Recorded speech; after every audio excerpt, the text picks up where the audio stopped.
मेरे प्यारे विद्यार्थियों, नमस्कार। आज के हिंदी क्लास में रहीम का जीवन परिचय एवं रहीम के दोहे का सविस्तार व्याख्या करूंगा। अब आप ध्यान से सुने। रहीम का जीवन परिचय। रहीम का पूरा नाम अब्दुल रहीम खान खन्ना था। आपका जन्म 17 दिसंबर 1556 को लाहौर में हुआ। इनके पिता बैरम खान तथा माता का नाम सुल्ताना बेगम था। बैरम खान मुगल बादशाह अकबर के अंगरक्षक थे। रहीम को वीरता, राजनीति, राज्य संचालन, दानशीलता तथा काव्य जैसे अद्भुत गुण अपने माता पिता से विरासत में मिले थे। बचपन से ही रहीम साहित्य प्रेमी और बुद्धिमान थे। रहीम गोस्वामी तुलसीदास के समकालीन कवि थे। रहीम का हृदय कृष्ण भक्ति के रंगों में रंगा हुआ था। हिंदी साहित्य में रहीम उन गिने चुने कवियों में से एक हैं जिनमें श्रृंगार, नीति और भक्ति के सम्मिलित स्वर सुनाई देते हैं। व्यावहारिक पगडंडियों पर, जीवन के पथरीले पथ पर रहीम को अनुभव के जो फूल कांटे प्राप्त हुए, उन्हें एक ईमानदार कवि की तरह संवारा, सहेजा और कविता में वाणी दी।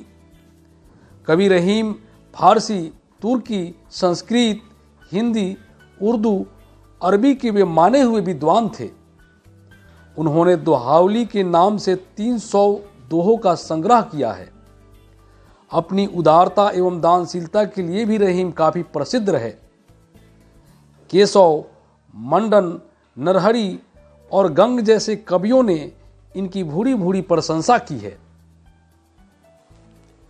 आइए अब रहीम के दोहे का सविस्तार व्याख्या करते हैं। जो रहीम उत्तम प्रकृति का करी सकत कुसंग, चंदन विष व्यापे नहीं लिपटे रहत भुजंग। रहीम दास जी कहते हैं कि जो व्यक्ति अच्छे स्वभाव के होते हैं, उनको बुरी संगति भी कुछ नहीं बिगाड़ पाती। जिस प्रकार जहरीले सांप सुगंधित चंदन के वृक्ष से लिपटे रहने पर भी उस पर कोई जहरीला प्रभाव नहीं डाल पाते। वृक्ष कबहू न फल भखे, नदी न संचय नीर, परमारथ के कारणे साधुन धरा शरीर। रहीमदास जी कहते हैं कि जिस प्रकार वृक्ष कभी अपना फल स्वयं नहीं खाते, नदी कभी अपने जल स्वयं संचित नहीं करते, उसी प्रकार सज्जन पुरुष परोपकार के लिए ही शरीर धारण करते हैं। रूठे सुजन मनाइए जो रूठे 100 बार, रहीमन फीरी फीरी पोइए टूटे मुक्ता हार।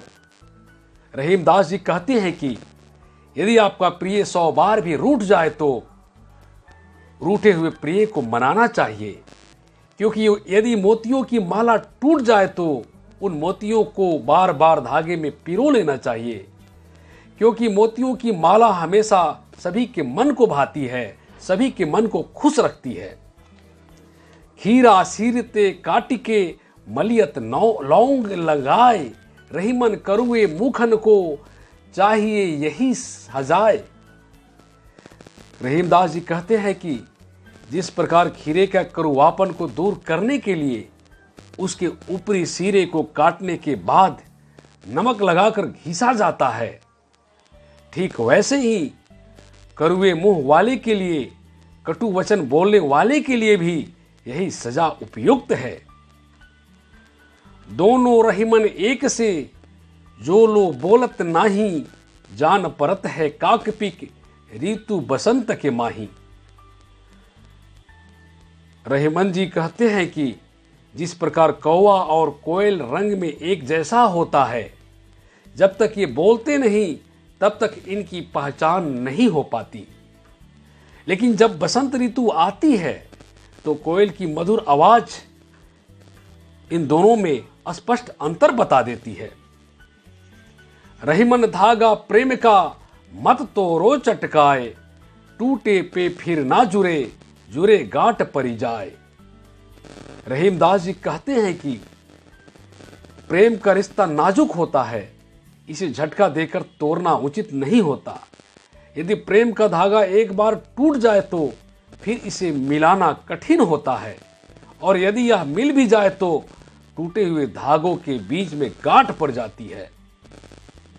वे रहीम नर धन्य हैं पर उपकारी अंग, बांटन वारे को लगे जइयो में हंदी को रंग।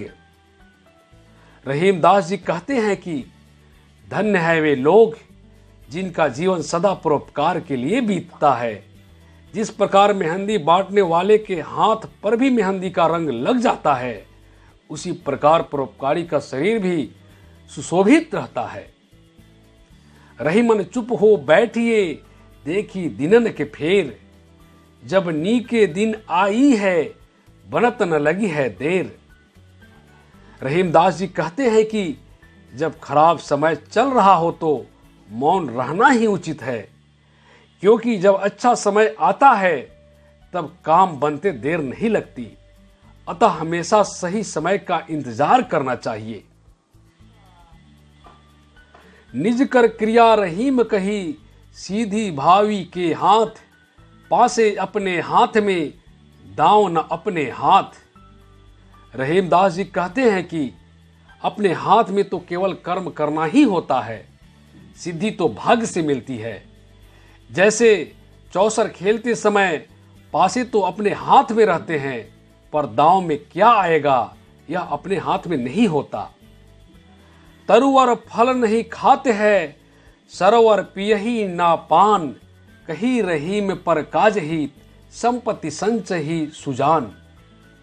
रहीमदास जी कहते हैं, जिस प्रकार पेड़ अपने फल को कभी नहीं खाते, तालाब अपने अंदर जमा किए हुए पानी को कभी नहीं पीता, उसी प्रकार सज्जन व्यक्ति भी अपना इकट्ठा किए हुए धन से दूसरों का कल्याण करते हैं, दूसरों का भला करते हैं। रहीमन मन ही लगाई के देख लेहूं किन कोय, नर को बस करी वो कहां नारायण बस होय। रहीमदास जी कहते हैं कि यदि आप अपने मन को एकाग्रचित्त होकर काम करोगे तो आपको सफलता अवश्य मिलेगी। उसी प्रकार अगर मनुष्य मन से ईश्वर को चाहे तो वह ईश्वर को भी अपने वश में कर सकता है। रहीमन विपदा हु भली जो थोरे दिन होय, हित अनहित या जगत में जान परत सब कोय। रहीम जी कहते हैं कि यदि विपत्ति कुछ समय के लिए हो तो वह भी ठीक ही है, क्योंकि विपत्ति के समय में ही सबके विषय में जाना जा सकता है कि संसार में कौन हमारा हितैषी है और कौन नहीं है।